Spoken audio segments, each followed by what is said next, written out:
दोस्तों, आप में से बहुत सारे लोग बहुत वक्त से प्रिपरेशन कर रहे हो और मार्क्स कहीं ना कहीं 40, 50 या 80 की रेंज में अटक गए हैं।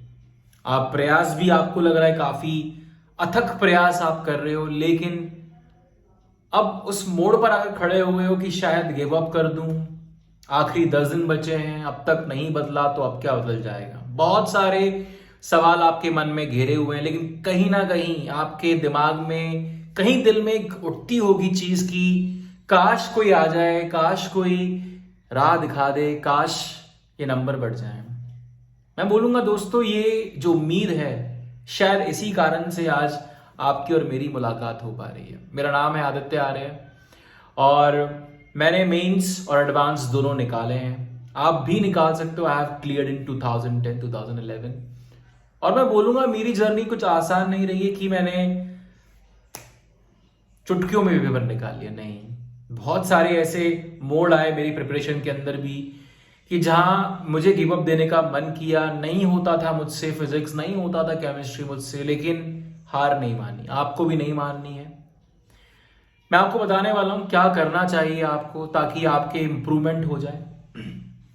चलिए अब सीधा मुद्दे पर आते हैं कि आखिर ऐसी कौन कौन सी चीजों पर हम ध्यान दें ताकि हमारा स्कोर इंप्रूव हो जाए।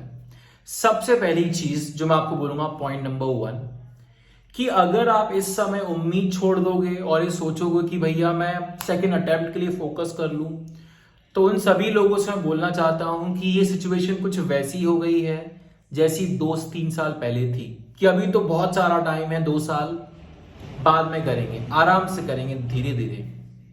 मैं आपको बोलता हूं ये प्रेशर जो है ये गॉड का एक गिफ्ट है ताकि आप थोड़ा सा काम करना शुरू करो, है ना। क्योंकि क्या है ना, हमारे यहाँ एक कहावत, जब तक लठ नहीं पड़ता ना, जब तक स्टिक नहीं पड़ती है, आप देखो जानवरों के लिए भी जब तक डंडी नहीं पड़ती तब भागता नहीं। हम इंसान भी कुछ ऐसे ही हैं, जब तक आफत नहीं आ पड़ती हम काम करना शुरू नहीं करते। हम सब ऐसे ही हैं, प्रेशर में ही हम लोग अपना बेस्ट देते हैं और आप भी अपना बेस्ट प्रेशर में ही दोगे। तो सबसे पहली चीज कि ये दिमाग से निकाल दो कि मैं सेकेंड अटेम्प्ट के लिए तैयारी करूं, नहीं। क्या मैं फर्स्ट अटेम्प्ट के लिए करूं, नहीं। आपको तैयारी करनी है हर दिन हर रोज को बेस्ट बनाने की।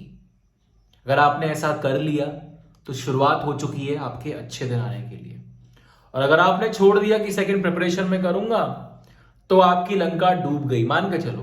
क्योंकि आज अभी छोड़ रहे हो, अभी भाग रहे हो, तो बाद में भी भागोगे, फिर दोबारा से उसी सिचुएशन में चले जाओगे। इसीलिए पहला पॉइंट कि दिमाग से निकाल दिया जाए कि सेकंड प्रिपरेशन फर्स्ट अटेम्प्ट के लिए नहीं, आपको हर दिन बेस्ट बनाना है। पॉइंट नंबर 2, ये तो ही पहली बात। दूसरी बात कि भैया मार्क्स कैसे बढ़े वो तो बताओ, मुद्दे पर आओ।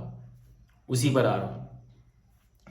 दूसरा काम आपको करना है कि आपके फॉर श्योर गारंटी जितने लोगों के 40 से 80 मार्क्स में नंबर आ रहे हैं, आप में से सभी लोग नेगेटिव मार्किंग के भरपूर शिकार हो। अब ये नेगेटिव मार्किंग 2 कारण से हो रही होगी। या तो आप तुक्का लगा रहे हो, रैंडम गैस, अक्कड़ अक्कड़ बम्बे वो 80-90 पूरे 100, तो ये सबसे पहले करना बंद करो। ठीक है, इस वजह से आपके तकरीबन तकरीबन कम से कम 15 से 20 मार्क्स, कुछ लोगों के 30 मार्क्स भी जा रहे हैं। आप ये करना बंद करोगे तो आपके 15-20 मार्क्स में इजाफा वैसे ही हो जाएगा। नहीं कर रहे हो, अच्छी बात है, इस वीडियो में आपके लिए और भी बहुत कुछ है। फिर दूसरी बात, बहुत सारे लोग एलिमिनेशन अप्रोच लगाते हैं। मेरे दोस्त, मेरे भाई, एलिमिनेशन अप्रोच का मतलब है कि आप टॉपिक के बादशाह हो। आपको कॉन्सेप्ट एक नंबर मक्खन की तरह क्लियर है। पूछो खुद से एक बार, क्योंकि एलिमिनेशन अप्रोच का मतलब है कि मुझे सारे पॉइंट याद हैं, उन सारे पॉइंट के बेसिस में 2 ऑप्शन हटा रहा हूं, 3 ऑप्शन हटा रहा हूं। लेकिन अगर नॉलेज अधूरी है, चैप्टर पे आपने पकड़ नहीं बनाई है, तो एलिमिनेशन अप्रोच भी काम नहीं आएंगे। एटलीस्ट आपके कॉन्सेप्ट पर पकड़ होनी चाहिए। क्वेश्चन चाहे कम लगाए हों आपने, लेकिन कॉन्सेप्ट पर पकड़ अच्छी होनी चाहिए। तो जितने भी लोग एलिमिनेशन लगा रहे हैं हाफ अप्रोच से, आपके भी मार्क्स कट रहे होंगे।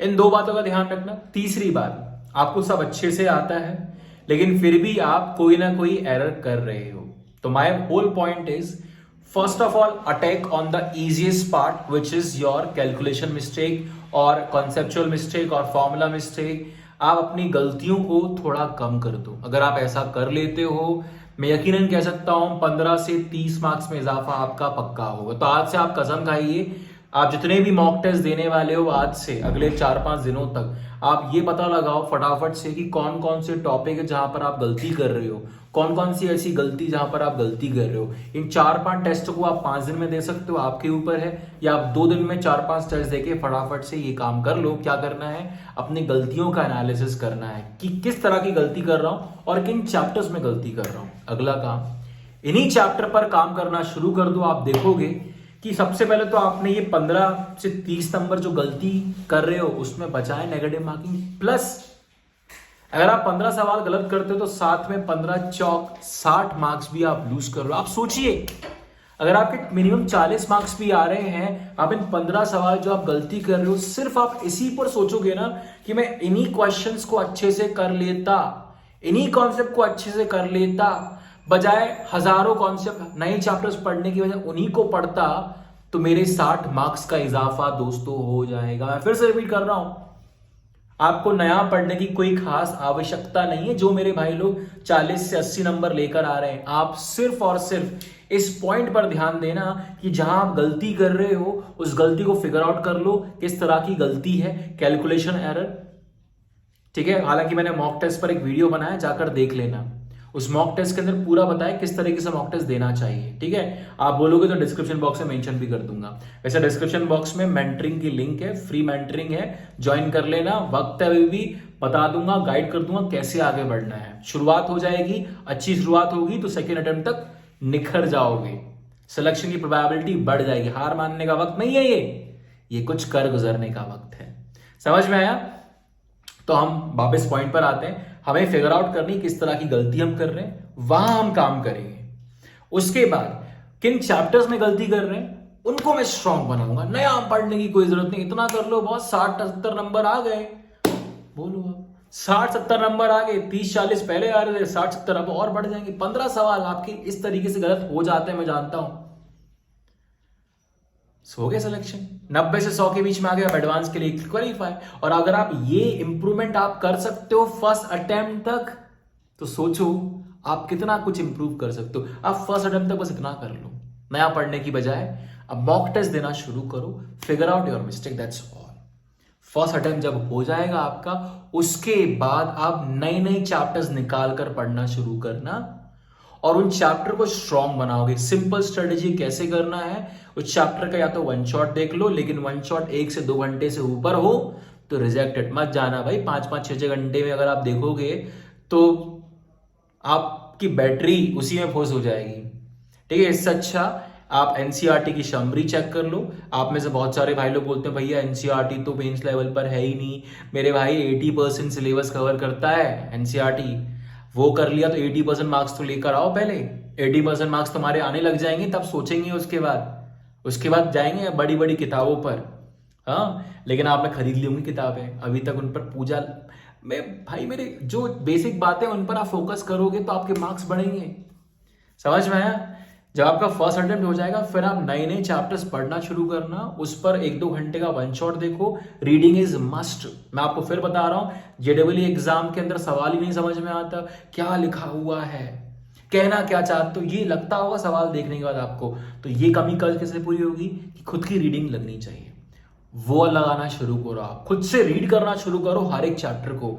और ये काम मैं आपको बोलूंगा फर्स्ट अटेम्प्ट से पहले हर एक चैप्टर की खुद की रीडिंग कर लेना। वन शॉट देखकर टाटा बाय मत करना चैप्टर, खुद की रीडिंग कर लेना। हर एक फॉर्मूले की सारे फॉर्मूले याद होने चाहिए, हर एक चैप्टर के फिजिक्स के सारे फॉर्मूले याद होने चाहिए, फिजिकल केमिस्ट्री के सारे फॉर्मूले याद होने चाहिए, मैथ्स के सारे फॉर्मूले याद होने चाहिए। इधर भी अगर आप ये काम भी करोगे, आपके 4-5 क्वेश्चन और लगना शुरू हो जाएंगे। तो मैंने आपको तरीका बता दिया, मैं समराइज करता हूं पूरी वीडियो को। सबसे पहली चीज, अपने अटेम्प्ट का फोकस सेकंड या फर्स्ट से हटाकर अपने हर दिन को बेस्ट बनाओगे। दूसरी बात मैंने बोली आपको, मॉक टेस्ट देना शुरू करो हर रोज और उसमें फिगर आउट करो किस तरह की गलती हो रही है, वहां हम काम करेंगे। तीसरी बात मैंने बोली, किन चैप्टर्स में गलती हो रही है उनको आप रिवाइज करोगे। चौथी बात मैंने आपको बोली कि जब रिवाइज आप करना चाहते हो तो खुद की रीडिंग आप जरूर दो। वन शॉट देखो मत देखो, ये आपका कॉल है। वन शॉट देख रहे हो तो एक दो घंटे से ऊपर का मत देखना, लेकिन आपकी ये रिवीजन में खुद की रीडिंग होनी चाहिए ताकि आपकी अंडरस्टैंडिंग बढ़े। ठीक है, ये आपको काम करना है। और इन चैप्टर पे जहां आप वीक हो उन पर क्वेश्चन लगा लो। 4-5 काम कर लीजिए आप लोग, आप देखोगे आपके मार्क्स वैसे। अच्छा, एक और चीज भूल गया मैं, फॉर्मूला वाला पार्ट। ठीक है, 5वीं चीज क्या थी, फॉर्मूला सारे याद कर लेना, आपका मार्क्स बढ़ जाएगा। आप बड़े आराम से आपके 90 नंबर बढ़ जाएंगे। 90 नंबर का मतलब है NIT फिक्स। अब आपके ऊपर, आप करना चाहते हो नहीं चाहते, टोटली इट्स योर कॉल। फिर भी आप नहीं करोगे तो बोलना मत बाद में भाई किसी ने बताया नहीं था। बता दिया है, लग जाओ। मेंटरिंग की लिंक है, टेस्ट सीरीज नहीं है तुम्हारे पास तो लिंक है। टाइम बर्बाद नहीं करना कि भैया फ्री में कुछ बता दो, ढूंढ रहे उधर उधर। ये वक्त कुछ कर गुजरने का, जितना टाइम बचता है अपने लिए लगाओ। तो मेंटरिंग फ्री ऑफ कॉस्ट आप ज्वाइन कर लो व्हाट्सएप। टेस्ट सीरीज का लिंक डिस्क्रिप्शन बॉक्स में, 600 प्लस मॉक टेस्ट है, एकदम एग्जाम रेलेवेंट। फटाफट ज्वाइन करो। मिलते हैं मेंटरिंग के लिए व्हाट्सएप ग्रुप पर।